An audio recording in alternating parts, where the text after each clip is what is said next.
I'm Shoptographer.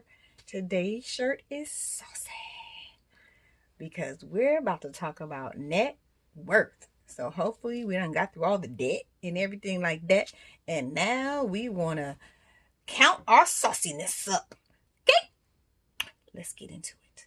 Some people don't know how your net worth is calculated, and neither did I. So anything I learned, I'm sharing. So you have to go to your specific state government, most likely your state comptroller website, and the irs.gov.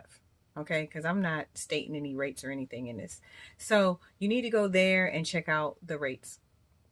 So what you want to look up is estate tax, inheritance tax, but estate tax. This is what can be charged to you or a loved one upon somebody's death if they inherit their property and stuff. So also when you pass away, if you have something now, because we worked on your debt and everything, that what you leave your loved ones, they actually can get charged if you have accumulated a lot. So I need you to go look on the websites, look up your specific state, and go to irs.gov and look up estate tax. Just read. It's a little bit. It's not much. All you're trying to do is look for the money amount, and that's it. So, like say for irs.gov, it'll have that when you pass away, all your stuff that you own adds up over $3 million. Okay? And I'll go in more detail. But say all your stuff adds up to more than $3 million. The amount above the $3 million can get taxed again. And state might be lower. State might be $500,000 or $1 million. So you have to pay attention to your net worth. So when people don't realize because they're not at that stage in their life, regardless if you're at that stage yet, I still want you to keep an Excel sheet and start tallying up what you have and adding up, because you'll be surprised at your net worth. All right. So anything that can be liquidated as cash, turned into cash, that goes a part of your net worth. So I listed a few things on here, and one thing is your belongings. Your clothes, nice clothes, furniture, TVs, television sets, and all that. Your car value. That's if you owe less than what it's worth. Equity in home. I already discussed equity in home, how you figure out the equity.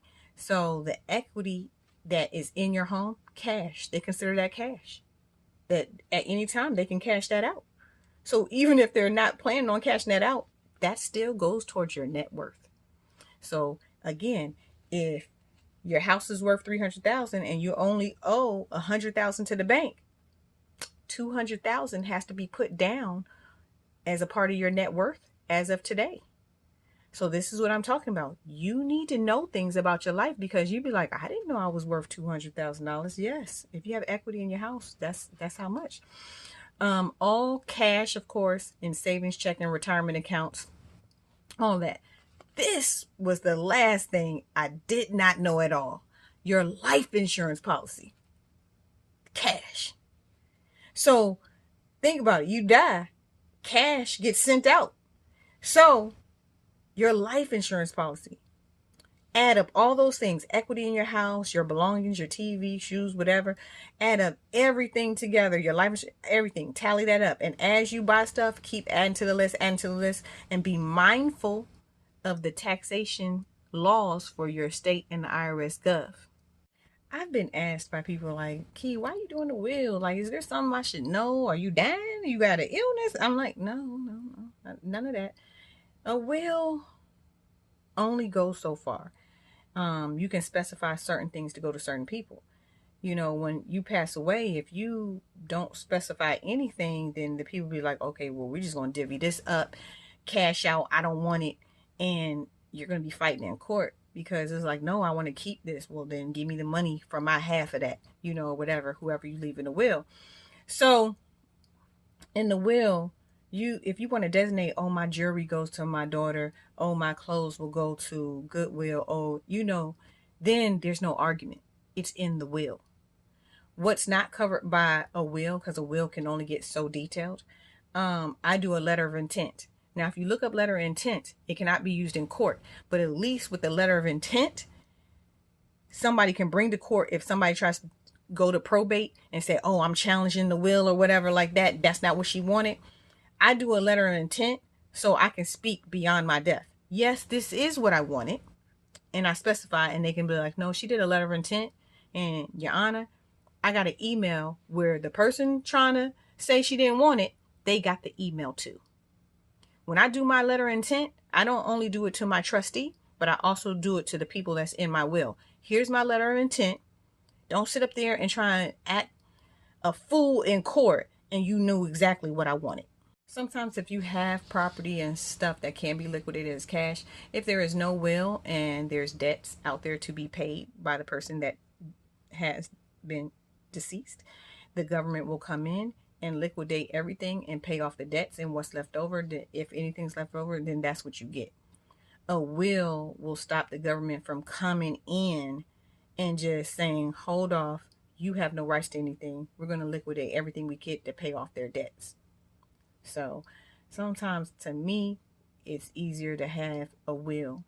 And you can sign up and say in the will and say, I don't want my debts passed on to the people that's inheriting my property, period. Certain things are outside of scope of a will, which is your bank accounts and stuff like that. Once you put a beneficiary's name on your bank accounts or anything like that, or you might be a joint owner, you let somebody be joint on your accounts, that is outside the scope of a will. Whatever is listed as a beneficiary with a bank account, they do not care what's in the will. They will send it to the beneficiary as soon as you give them a copy of the death certificate. So with my bank accounts, I don't want them going to my kids because I know them. They splurge. They be like, oh, I just put the money back later. Let me go ahead and get it. No. They'll run through that money. All three of them are irresponsible with money. So what I did was I didn't leave it to a beneficiary. I had to put the words testamentary trust to let the banks know I have a trust that activates when I die. So my trustee has to put all my liquidated cash in one place and report that to the courthouse. And they have to, they can only take money out, and whatever money they take out, they have to have documentation of exactly what they took that money out for. Because if they do anything illegal, they could be prosecuted and go to jail. It has happened. I know the people that have went to jail for that. So health, education can be taken out, for whoever you left it for. Outside of that, all the dividends made off the account, I saw that online. I didn't know that. If that account makes dividends, the dividends have to be sent every month to the person. I didn't know that part. But I wanted in my letter of intent a stipend a month to go out to my kids. And I said, just send a stipend. And the stipend is not enough to pay the bills of my house to maintain, because I want them to have a job. So I'm not sending you the lower the stipend is, the longer the money will last. So I wanted to leave my kids something that I can still help you beyond the grave. So even though I'm not physically there, there's some money to try and help you through your hard times. But they can't call up my trustee because my trustee ain't in my family. I don't trust nobody. So this person is hardcore. So I want somebody that's not going to buckle. I just really need a new car. Nope. These stories are real. I am going to explain a situation that I found out about. This person had a job and had their own place, and both their parents passed away.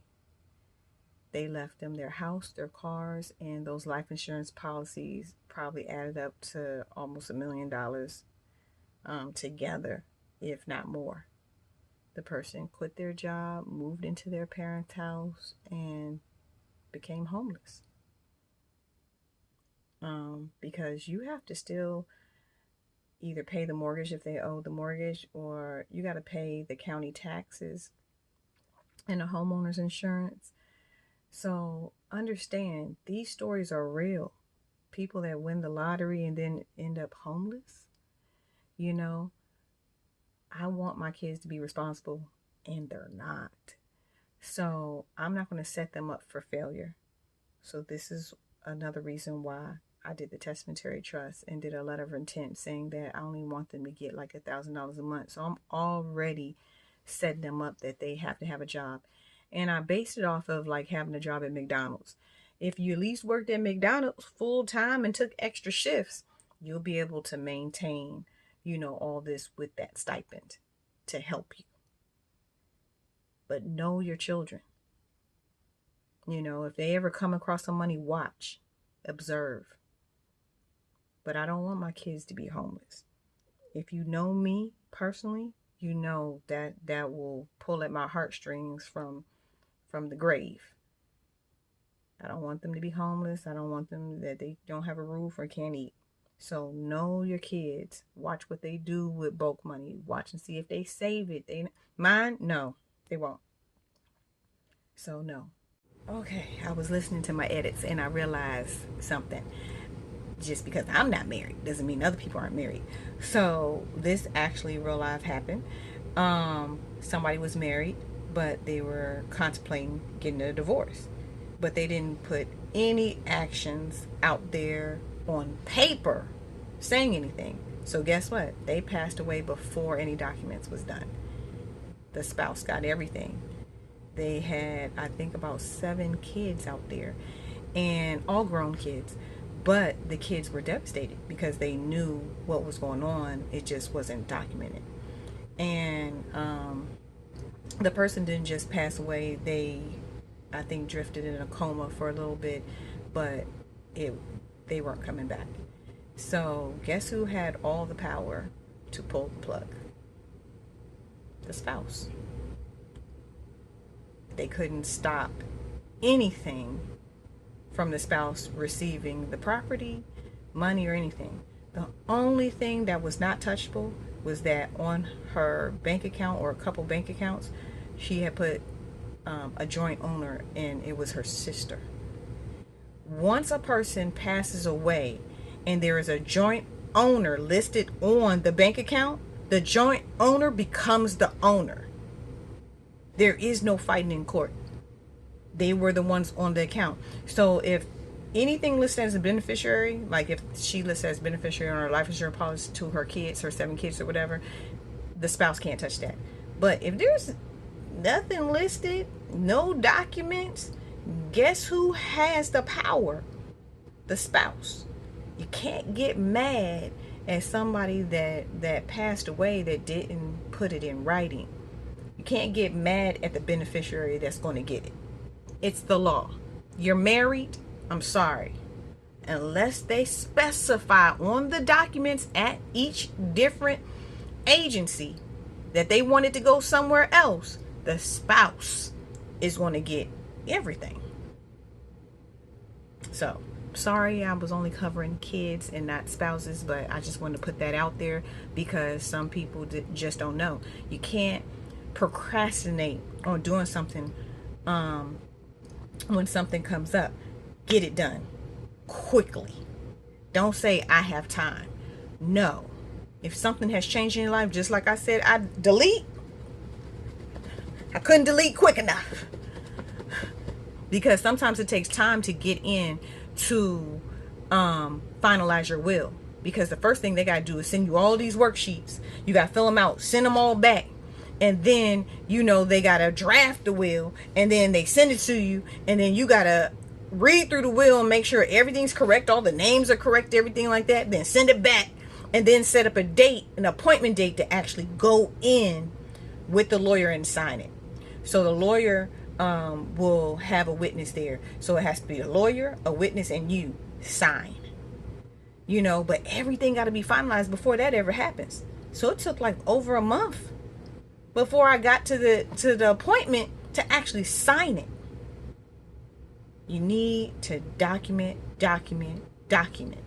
Because I also had a scenario where a person was in the process and got the paperwork and changed their will to leave it all to one child. but they never filed it. They never did the appointment to actually make it legal.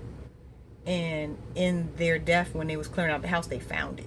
They found that will that they were trying to change it. And guess what happened? They're like, I don't care what that says. I don't care if my pops was leaving you everything. He never filed that. So I'm liquidating everything. And we just gonna split the cash down the middle. You know, these are real life stories I'm telling you about. Document, document, document. Don't let anybody procrastinate. And sometimes you might have to drown yourself. Like, where are we going? To the courthouse? Because you tripped. I said courthouse. No. You got to make an appointment with the lawyer that's doing the will. But I'm just saying, don't procrastinate. Don't let your people procrastinate. And if you know something's wrong or somebody's sickly or whatever, make sure their stuff is in order. You know, but it doesn't even matter. It doesn't have to get to that point. You know, do it now. There's nothing wrong with doing the will now. Before you're sick, before a car accident, before anything. Have it now. Who's going to take care of my kids if I was to pass away? If your kids are a minor, who's going to take care of my kids? There was a thing where I was told that if I passed away, because my daughter's father is in another state, if I pass away, that I can have a representative. I'm dead, but I sat everybody down and talked to them. I can have a representative, even though my child's a minor and that is her father. I can have a representative represent my daughter, saying that she would like to stay where she's at to finish out school. So at this particular time when I'm doing this other will, she's in high school. And she was in a program that's a 4-year program. She was in the science and tech program. So it's a 4-year program.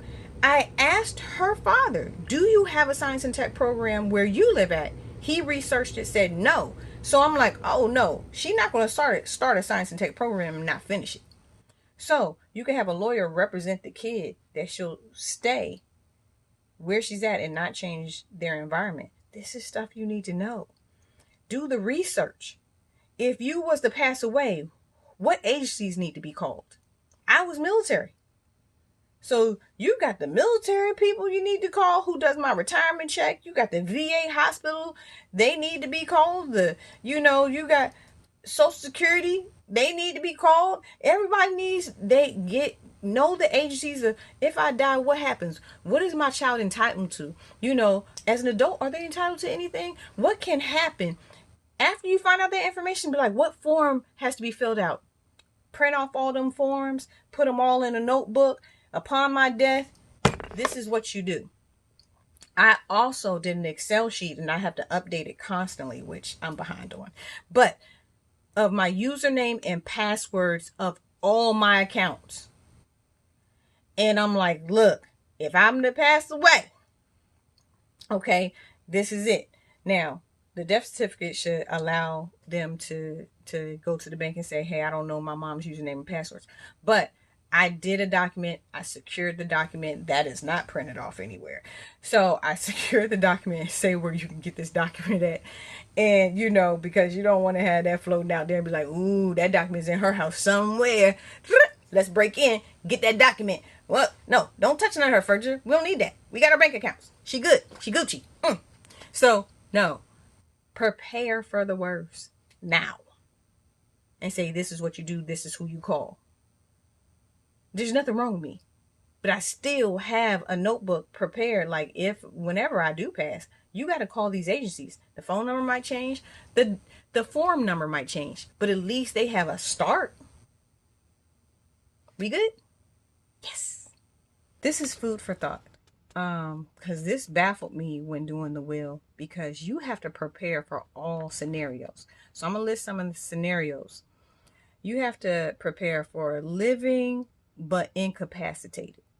So you can't speak, you possibly in a coma or anything, and you have to trust somebody to possibly pull the plug. Don't just pick a person and don't ask them. They might be like, no, I can't do that. I'm not the one that can make that decision to pull the plug. I decided my one biological child, I don't even want to put that burden on her. So I did pick somebody else to do it. I said, I need you to be strong enough that if there's no chance of me coming back, pull the plug. Don't leave that on my daughter to do that. So if you and your kids, okay, let me explain. I'm just going to say kids.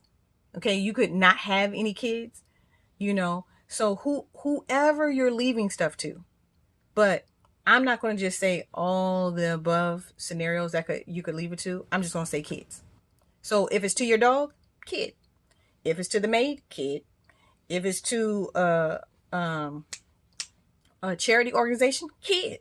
Okay, so you get me? All right. If you and your kids die at the same time, who would it go to? I was like, oh. Then, if your kid dies within 30 days of you, your will is still in effect. Usually, after you die, the will is executed. That's it. But if your child dies within 30 days of you, they will go back to the will and reactivate the will, and the will is still in effect. The extra people that you put in the will, say, okay, all right, I'm going to cover if me and my kids die. Let me put some other people in there that will benefit if me and my kids die. They said, you got to prepare for that. The people that you listed in the will as extras, do y'all hang together all the time? Do y'all ride in the same vehicle? Are y'all on the same plane? So what if y'all all die in the car accident? Oh, wow. And what's crazy was the people that I listed extra in my will, we do all ride together. They lived in my house. So when we went somewhere, we was all in the same car. So I was like, oh man. So, and the last thing I want to mention is if you outlive everybody in your will, the kids, remember the kids. If you outlive everybody in your will, then where will it go? Okay. So what I did, because there was this lawyer that did my last will, because I update it constantly, especially if I get mad at somebody that's in my will. I say, delete, new will, please, just in case I die. So what happened was, with this new lawyer that I was getting to do my will, did not like that I want to disinherit all blood relatives that are not listed in this will. He didn't like that. Really didn't care. It's not what you like. This is my will. I can give it to a dog if I want to. You can't make me give it to the family. So he was like, I don't feel comfortable doing that. And, like if I go to court, I need to feel comfortable with the decision. No. See, this sounds like you bringing in a personal bias to my will. Like I gave him the last will. He saw the last will. He knew the lawyer that did my last will and said, oh, she's a great lawyer. So I was just like, so he was like, I need to ask my boss. His boss came back and said, no, she has every right to disinherit whoever she wants to disinherit. Okay, so I get the new draft of the will, right? I'm reading it. I'm not stupid. He put a loophole in my will that if everybody's dead in my will, we're going to revert back to give it to the closest family member. Bruh, that loophole wasn't in my last will. Why is you putting a loop? I said, you know what? Not a problem. I ain't got no problem with that, bruh. You're going to take that statement out the will. If everybody precedes me in death and there's nobody in my will left when I die, it will go to charities. So I listed 5 charities. If this charity no longer exists, then it'll go to this charity. If that charity no longer exists, it will go to this charity. If that charity no longer exists, it'll go to this charity. But you are not about to put it's going to loop back to anybody in my blood family. Ever. Read. A lot of stuff, you might not understand the terminology. Ask. That's what they're there for. They don't want you to sign something that you don't even understand. Also, the internet. If there's a section you don't understand, you type in a few of the words and say, what is this meaning? And it'll tell you the meaning. Now, another tidbit, can't make them. But what I like is whoever I left in the will, especially if they're non-blood family members, I want their will to mimic my will. So say for my daughter, I want her will to say exactly what my will says. So say she passes away a year after my death. I don't want them to find the nearest family member because she never did a will. Because her nearest family member might be on her father's side of the family, which means everything I just worked for and accumulated now goes to somebody that's not even in my family. It was in her family, but it wasn't in my family. I prefer for my stuff to stay within my family. So if your kid is left as a beneficiary and something happens to them, make sure they have a will also. And so what I wanted it to say was everything at my specific address goes to this thing. Everything that is her stuff that she accumulated on her own with her own money, then you designate that to go somewhere else. But if you know you moved into the house that I paid for, I don't want you to say, oh, the house is going to go to your father's side. No. Now, you can't force them. It's just food for thought. It's just an alternative that you might didn't think about. Make sure everybody's in your will. Their will says, hey, I want you to say this property over here will go here. So I need you to add that to your will if you already have one, since you're a beneficiary of mine. You know, because my trustee and stuff don't live in my same state. So, hey, the property in Maryland goes here. Cool. So, start now and constantly update your wishes and will as needed. But start now. Get that Excel sheet going. List all your stuff. List the model number, the serial number. List the date purchased, and list approximately how much it costs now. You can Google that model number TV and somebody's selling it on eBay for something. It depreciates. Some stuff appreciates, some stuff depreciates. But start now so it's not overwhelming when you did accumulate a lot of stuff. You're like, now I got to do all this. But if you do it as you get it, the model numbers, the serial numbers, how much it cost when you purchased it, if you do it now, it'll be much easier in the future. Signing out.